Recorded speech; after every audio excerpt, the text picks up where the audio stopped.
Kisah yang kelam di bengkel tua. Di lereng perbukitan Bandung Utara, tersembunyi sebuah bengkel tua bernama Karya Mekanik.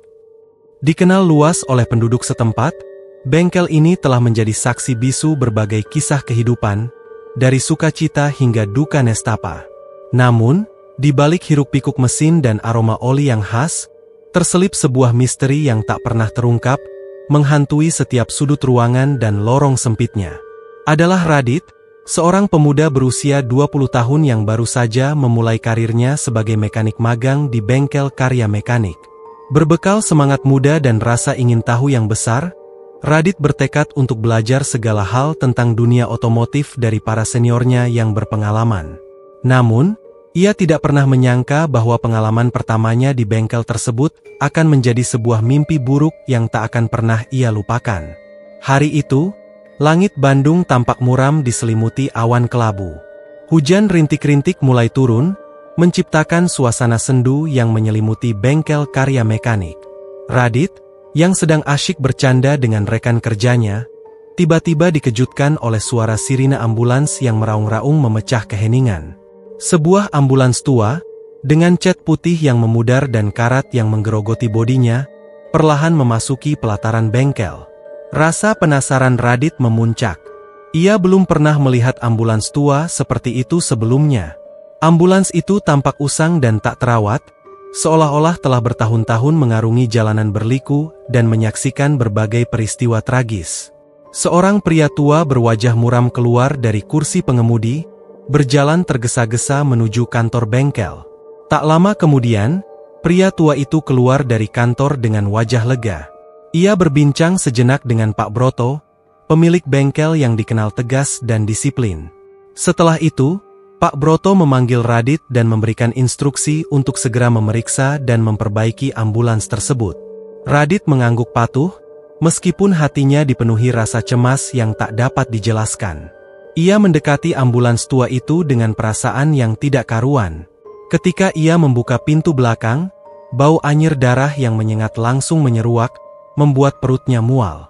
Di dalamnya, Radit menemukan sebuah keranda mayat kosong yang tergeletak miring, seolah-olah baru saja digunakan. Radit berusaha mengabaikan perasaan tidak nyamannya dan mulai memeriksa mesin ambulans. Namun, keanehan-keanehan mulai terjadi.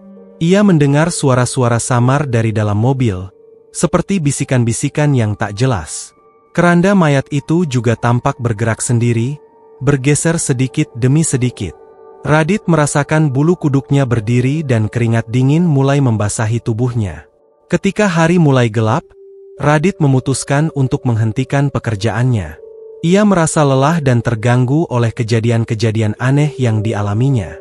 Ia berencana untuk melanjutkan pekerjaannya esok hari. Namun, malam itu menjadi malam terpanjang dalam hidupnya. Radit mencoba untuk tidur di kamar kecil yang disediakan di bengkel, namun ia tidak bisa memejamkan mata. Ia terus dihantui oleh bayang-bayang keranda mayat yang bergerak sendiri dan suara-suara misterius dari dalam ambulans. Rasa takutnya semakin bertambah ketika ia mendengar suara ketukan di pintu kamarnya. Dengan jantung berdebar kencang, Radit membuka pintu kamarnya. Namun, tidak ada siapa-siapa di sana. Ia melihat ke sekeliling bengkel yang gelap gulita, namun tidak menemukan tanda-tanda keberadaan siapapun. Radit kembali ke kamarnya, mengunci pintu rapat-rapat, dan mencoba untuk tidur lagi. Namun, tidurnya kembali terganggu oleh suara-suara aneh. Kali ini, ia mendengar suara tangisan wanita yang memilukan. Suara itu terdengar semakin dekat, seolah-olah berasal dari luar jendela kamarnya. Radit memberanikan diri untuk mengintip keluar jendela. Di sana, di bawah remang-remang cahaya bulan, ia melihat sosok wanita berambut panjang dengan wajah pucat. Wanita itu mengenakan gaun putih yang compang-camping dan berlumuran darah. Radit ketakutan dan berusaha membangunkan teman-temannya yang tidur di kamar sebelah. Namun, mereka tidak merespon. Radit merasa sendirian dan terjebak dalam mimpi buruk yang tak berujung. Wanita itu perlahan mendekati jendela kamar Radit. Ia mengulurkan tangannya yang pucat dan dingin ke arah Radit, seolah ingin meraihnya. Radit menjerit sekuat tenaga, namun suaranya tidak keluar. Ia berusaha melarikan diri, namun tubuhnya terasa kaku dan tidak bisa digerakkan. Wanita itu semakin dekat. Wajahnya yang rusak parah terlihat jelas di bawah cahaya bulan. Mata kosongnya menatap tajam ke arah Radit, seolah ingin menghisap jiwanya. Radit merasa ajalnya sudah dekat. Tiba-tiba, suara kokok ayam jantan memecah keheningan malam. Wanita itu menghilang dalam sekejap, meninggalkan Radit yang terduduk lemas di lantai. Keringat dingin mengucur deras dari tubuhnya, jantungnya berdebar kencang. Pagi harinya, Radit menceritakan pengalamannya kepada Pak Broto dan rekan-rekannya. Pak Broto tampak tidak terkejut. Ia menjelaskan bahwa ambulans tua itu memang memiliki sejarah kelam. Mobil itu pernah digunakan untuk mengangkut jenazah seorang wanita yang meninggal secara tragis dalam kecelakaan. Sejak saat itu, arwah wanita tersebut sering menampakkan diri di sekitar ambulans, meneror siapapun yang berani mendekatinya. Radit merasa iba terhadap wanita misterius itu. Ia ingin membantu arwah wanita itu agar bisa tenang dan tidak lagi mengganggu orang lain. Ia bertanya kepada Pak Broto tentang identitas wanita itu, namun Pak Broto tidak banyak tahu. Ia hanya mengatakan bahwa wanita itu bernama Laras dan ia meninggal dunia beberapa tahun yang lalu. Radit memutuskan untuk mencari tahu lebih banyak tentang Laras. Ia mengunjungi perpustakaan, mencari artikel berita lama, dan mewawancarai penduduk sekitar. Setelah beberapa hari melakukan penyelidikan, Radit akhirnya menemukan beberapa informasi penting tentang Laras. Laras adalah seorang mahasiswi cantik dan pintar yang sedang menyelesaikan studinya di salah satu universitas ternama di Bandung. Ia memiliki seorang kekasih bernama Dimas, seorang pemuda tampan dan kaya raya. Namun, hubungan mereka tidak direstui oleh orang tua Dimas karena perbedaan reputasi sosial. Suatu malam, Laras dan Dimas memutuskan untuk kawin lari.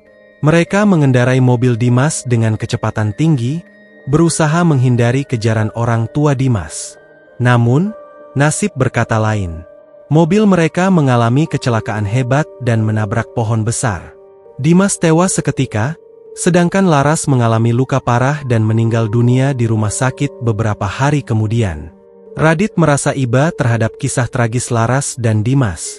Ia ingin membantu arwah Laras agar bisa tenang dan tidak lagi terikat dengan dendam masa lalunya. Radit berziarah ke makam Laras dan memanjatkan doa untuknya. Ia juga meminta bantuan seorang ustaz untuk melakukan ruqyah di bengkel karya mekanik. Setelah ruqyah dilakukan, suasana di bengkel menjadi lebih tenang.